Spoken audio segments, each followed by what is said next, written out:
ದೇವರ ಅತಿ ಪರಿಶುದ್ಧವಾದ ನಾಮಕ್ಕೆ ಸ್ತೋತ್ರ ಉಂಟಾಗಲಿ. ಗುಡ್ ಮಾರ್ನಿಂಗ್ ಪ್ರಿಯ ದೇವರ ಮಕ್ಕಳೇ, ಕರ್ತನ ಅತಿ ಪರಿಶುದ್ಧವಾದ ನಾಮದ ನಿಮ್ಮೆಲ್ಲರೂ ವಂದನೆ ಸಲ್ಲಿಸಲಿ.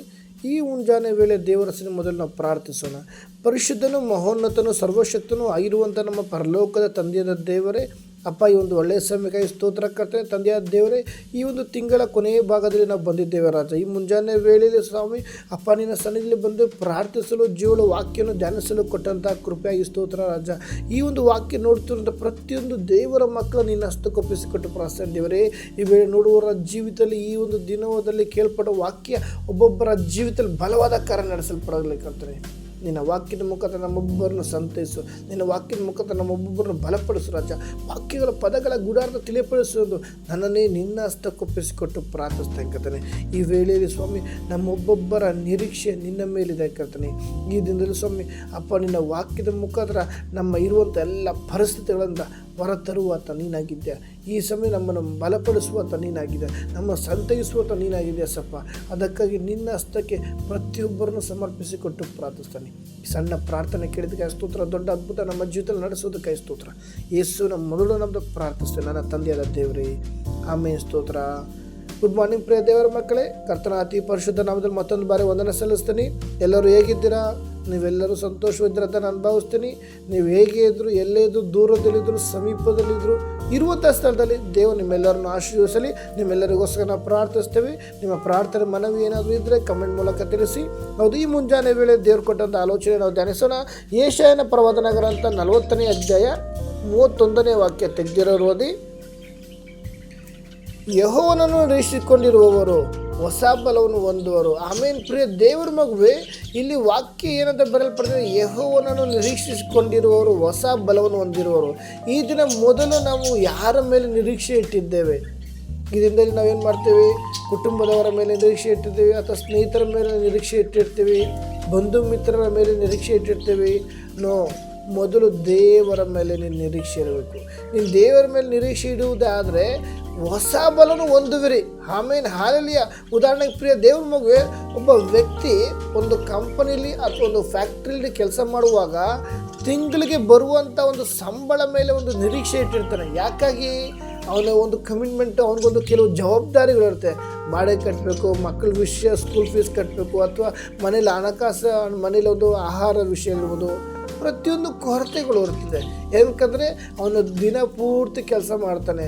ಅವನು ಪಟ್ಟಂಥ ಒಂದು ಪ್ರಯಾಸಕ್ಕೆ ನನಗೆ ಇಷ್ಟು ಸಂಬಳ ಬರುತ್ತೆ ಅಂತ ಒಂದು ನಿರೀಕ್ಷೆಯಿಂದ ಕಾದಿರ್ತಾನೆ.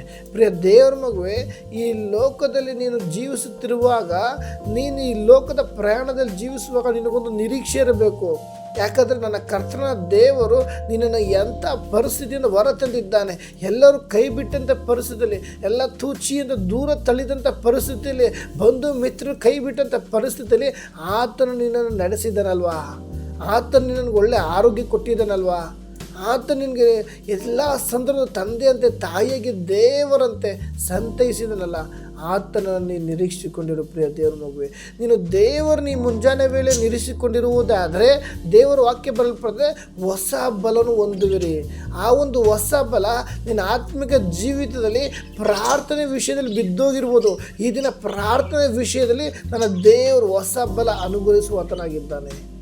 ಇದನ್ನು ಪ್ರಿಯ ದೇವ್ರ ಮಗುವೆ, ಯಾವ ವಿಷಯದಲ್ಲಿ ಸೋತೋಗಿರ್ಬೋದು, ಪ್ರಿಯ ದೇವರ ಮಗುವೆ, ಒಬ್ಬರ ಹತ್ರ ನಿನ್ನ ಕಷ್ಟ ಹೇಳೋಕ್ಕಾಗದಂಥ ವಿಷಯದಲ್ಲಿ ಇರ್ಬೋದು, ನಾನು ದೇವರು ಹೇಳ್ತಾ ಇದ್ದಾರೆ, ಈಗೋ ಹೊಸ ಬಲವನ್ನು ಅನುಗ್ರಹಿಸುವನು. ಪ್ರಾರ್ಥನೆಯಲ್ಲಿ ಹೊಸ ಬಲ ನೀನು ಕೊಡುವಾತನಾಗಿದ್ದಾನೆ. ಆ ಒಂದು ಬಲ ಹೇಗುತ್ತಿರುತ್ತೆ ಅಂದರೆ, ಹದ್ದುಗಳಂತೆ ರೆಕ್ಕೆಗಳು ಚಾಚಿಕೊಂಡು ಏರುವರು. ಹದ್ದು ಯಾವ ರೀತಿ ಮೇಲಕ್ಕೆ ಹೋಗುತ್ತೆ? ಎತ್ತರಕ್ಕೆ ಹದ್ದು ಹಾರುತ್ತೆ, ಹೌದಲ್ವಾ? ಆಕಾಶದ ಮೇಲೆ ನೋಡುವುದಾದರೆ ಸಣ್ಣ ಕಾಣಿಸುತ್ತೆ, ಅದು ಅಷ್ಟು ಮೇಲಕ್ಕೆ ಹಾರುತ್ತೆ. ಅದೇ ಪ್ರಕಾರ ಪ್ರಿಯ ದೇವರ ಮಗುವೆ, ನೀನು ನನ್ನ ಕರ್ತನಾದ ಯೇಸು ಕ್ರಿಸ್ತನನ್ನು ನಿರೀಕ್ಷಿಸಿಕೊಂಡಿರುವುದೇ ಆದರೆ, ಯೆಹೋವನನ್ನು ನಿರೀಕ್ಷಿಸಿಕೊಂಡಿರುವವರು ಹೊಸ ಬಲವನ್ನು ಹೊಂದುವರು.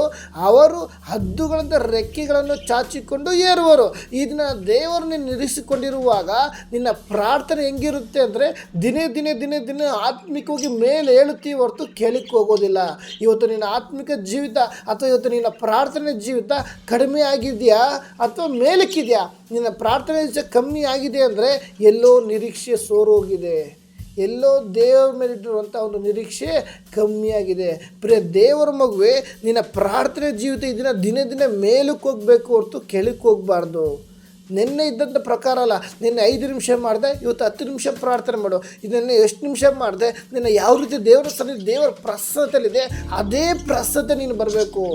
ದಿನೇ ದಿನೇ ಮೇಲಕ್ಕೆ ಹೋಗ್ಬೇಕು ಹೊರತು ಪ್ರಾರ್ಥನೆ ಜೀವಿತ ಕೆಳಕ್ಕೆ ಹೋಗಬಾರ್ದು. ನೀನು ಪ್ರಾರ್ಥನೆ ಜೀವಿತ ದಿನೇ ದಿನ ಮೇಲಕ್ಕೆ ಹೋಗುವುದೇ ಆದರೆ ನೀನು ಓಡಿ ದಣಿದರೂ, ಹಾಲೆಲೂಯಾ, ಓಡಿದರೂ ನೀನು ದಣಿಯೋದಿಲ್ಲ. ಪ್ರಾರ್ಥನೆ ನೀನು ಎಷ್ಟು ಓಡಿದ್ರೂ, ನಾನು ಎಷ್ಟು ಸಮಯ ನೀನು ಪ್ರಾರ್ಥನೆ ಮಾಡಿದ್ರು ನನಗೆ ಬೇಜಾರೇ ಆಗೋದಿಲ್ಲ. ಎಷ್ಟೋ ಸಂದರ್ಭದಲ್ಲಿ ಕೆಲವ್ರು ಏನು ಮಾಡ್ತಾರೆ, ಪ್ರಾರ್ಥನೆ ಮಾಡ್ತಾ ಇದ್ದಂಗೆ ಅಪ್ಪ ಸೊಂಟ ನೋವು, ಪ್ರಾರ್ಥನೆ ಮಾಡ್ತಾ ಇದ್ದಂಗೆ ಸುಸ್ತಾಯಿತು, ಆಮೇಲೆ ಮಾಡೋಣ ಪ್ರಾರ್ಥನೆ. ಈ ರೀತಿ ಬೇಜವಾಬ್ದಾರಿ ಬರುತ್ತೆ. ಆ ಥರ ಬೇಜವಾಬ್ದಾರಿ ನನ್ನ ಜೀವಿತದಲ್ಲಿ, ನಮ್ಮೊಬ್ಬೊಬ್ಬರ ಜೀವಿತ ಇರುವುದೇ ಆದರೆ ಎಲ್ಲೋ ದೇವರ ಮೇಲೆ ನಿರೀಕ್ಷೆ ಕಮ್ಮಿಯಾಗಿದೆ. ಅಲ್ಲಿ ವಾಕ್ಯ ಏನು ಬರೆಪಡಿದೆ, ಓಡಿ ದಣಿ ಯಾರು. ಇವತ್ತು ನೀನು ದೇವರ ಸನ್ನಿಧಿ ನಿರೀಕ್ಷೆಯಿಂದ ಇರುವುದೇ ಆದರೆ ನಿನ್ನ ಪ್ರಾರ್ಥನೆ ಜೀವಿತ ಎಷ್ಟು ಓಡಿದ್ರೂ ನೀನು ದಣಿ ಯಾರು. ಯಾಕಂದರೆ ಇನ್ನೂ ದೇವರ ಸಮ್ಮುಖದಲ್ಲಿ ಹೋಗಬೇಕು, ಇನ್ನೂ ದೇವ್ರನ್ನ ಮಾತಾಡಿಸ್ಬೇಕು, ಇನ್ನೂ ಪ್ರಾರ್ಥನೆ ಮಾಡಬೇಕು. ಇಂಥ ದಾಹ ನಿನ್ನಲ್ಲಿ ಬರುತ್ತೆ.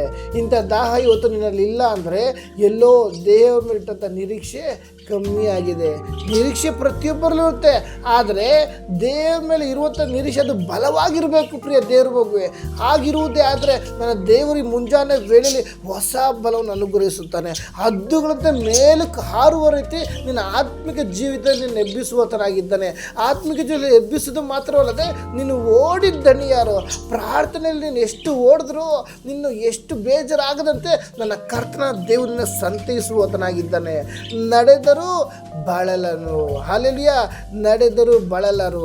ಈ ದಿನದಲ್ಲಿ ಪ್ರಿಯ ದೇವರ ಮಗುವೆ, ಪ್ರಾರ್ಥನೆ ಜೀವಿತ ನೀನು ನಡೆಯುವುದೇ ಆದರೆ ನೀನು ನಿಲ್ಲಿಸಾದ ರೀತಿಯಲ್ಲಿ ನನ್ನ ದೇವರ ಅದ್ಭುತ ಕಾರ್ಯ ನಿನ್ನ ಜೀವಿತದಲ್ಲಿ ಮಾಡುವತನಾಗಿದ್ದಾನೆ. ಯಾಕಂದರೆ ದೇವರು ಮಾಡುವಂಥ ಕಾರ್ಯಗಳು ಕಣ್ಣು ಕಂಡಿಲ್ಲ, ಕಿವಿ ಕೇಳಿಲ್ಲ, ಯಾವ ಮನುಷ್ಯ ಹೃದಯದಲ್ಲಿ ಊಹಿಸಿಲ್ಲ. ನೀನು ನೆನೆಸಾದ ರೀತಿಯಲ್ಲಿ ನಾನು ನಿನ್ನ ಮೇಲಿಟ್ಟಂಥ ಆಲೋಚನೆಗಳು ಅವು ಅಹಿತದ ಆಲೋಚನೆಗಳಲ್ಲ, ಹಿತದ ಆಲೋಚನೆಗಳಾಗಿದೆ. ಆದ್ದರಿಂದ ಪ್ರಿಯ ದೇವರ ಮಗುವೆ, ಈ ಒಂದು ಮುಂಜಾನೆ ವೇಳೆಯಲ್ಲಿ ನನ್ನ ಮೇಲೆ ದೇವರ ಉದ್ದೇಶ ಬಹು ಉನ್ನತವಾದದ್ದು. ಆದ್ದರಿಂದ ಈ ದಿನ ದೇವರನ್ನು ನಾವು ನಿರೀಕ್ಷಿಸಿಕೊಂಡಿರೋಣ. ಎಂಥ ಪರಿಸ್ಥಿತಿ ಇರ್ಬೋದು, ಇವತ್ತು ನಾವು ಸೋತೋಗಿರ್ಬೋದು, ದುಃಖದಲ್ಲಿರ್ಬೋದು, ವೇದನೆ ಇರ್ಬೋದು, ನಮ್ಮ ಪರಿಸ್ಥಿತಿ ಇನ್ನೊಬ್ಬರು ಹೇಳೋಕ್ಕಾಗದಿರ್ಬೋದು, ಪ್ರಾರ್ಥನೆ ಮಾಡೋಕ್ಕಾಗದೇ ಇರ್ಬೋದು, ದೇವ್ರ ಹತ್ರ ಮೊರೆ ಇಟ್ಟಕ್ಕಾಗದಿರ್ಬೋದು. ಈ ದಿನ ನಿನ್ನ ಜೀವಿತ ನೀನು ಬದಲಾಯಿಸಿ ನಿನ್ನ ಜೀವಿತ ನನ್ನ ಕರ್ತನಾದ ಯೇಸು ಕ್ರಿಸ್ತನಿಗೆ ಒಪ್ಪಿಸಿಕೊಟ್ಟು ನೀನು ನಿರೀಕ್ಷಿಸಿಕೊಂಡಿರುವುದೇ ಆದರೆ ಈ ಮುಂಜಾನೆ ವೇಳೆ ದೇವರು ನಿನಗೆ ಹೊಸ ಬಲವನ್ನು ಅನುಗ್ರಹಿಸುವತನಾಗಿದ್ದಾನೆ. ಹದ್ದುಗಳಂತೆ ರೆಕ್ಕೆಗಳನ್ನು ಚಾಚಿಕೊಂಡು ಏರುವರು. ಯಾವ ರೀತಿ ಅಂದರೆ ಉನ್ನತವಾದ ರೀತಿಯಲ್ಲಿ ನಿನ್ನ ಆತ್ಮಿಕ ಜೀವಿತ ನನ್ನ ದೇವರು ಎಬ್ಬಿಸಲು ಶಕ್ತನಾಗಿದ್ದಾನೆ. ಆದ್ದರಿಂದ ನೀನು ಓಡಿ ದಣಿಯಾರು. ಆತ್ಮಿಕ ಜೀವಿತ ನೀನು ಎದ್ದು ಓಡುವಾಗ ನಿನಗೆ ಬೇಜಾರಾಗೋದಿಲ್ಲ, ಸುಸ್ತಾಗೋದಿಲ್ಲ. ಇನ್ನೂ ಪ್ರಾರ್ಥನೆ ಮಾಡಬೇಕು ಅಂತ ನಿನ್ನ ಒಂದು ಆತ್ಮ ಪ್ರೇರೇಪಿಸುತ್ತೆ. ನಡೆದರೂ ಬಳಲರು. ಆದ್ದರಿಂದ ಈ ದಿನದಲ್ಲಿ ಇವೆಲ್ಲ ಕಾರ್ಯ ನೆರವೇರಬೇಕು ಅಂದರೆ ಮೊದಲು ನಾವು ಎಂಥ ಪರಿಸ್ಥಿತಿ ಬಂದರೂ ಏನೇ ವಿಷಯ ಆದರೂ ಸಹ ದೇವರನ್ನ ನಿರೀಕ್ಷಿಸಿಕೊಂಡಿರೋರಾಗಬೇಕು. ಮನುಷ್ಯರು ನಿರೀಕ್ಷಿಸಿಕೊಂಡ್ರೆ ವ್ಯರ್ಥ. ಪ್ರಿಯ ದೇವ್ರ ಮಗುವೆ, ಸಮಯ ಬಂದಾಗ ಮನುಷ್ಯನ ತಿರುಗಿಬಿಡ್ತಾರೆ. ಆದರೆ ದೇವರು ವಾಗ್ದಾನ ಮಾಡುವಾತ ನಂಬಿಗಸ್ತನ ದೇವರಾಗಿದ್ದಾನೆ.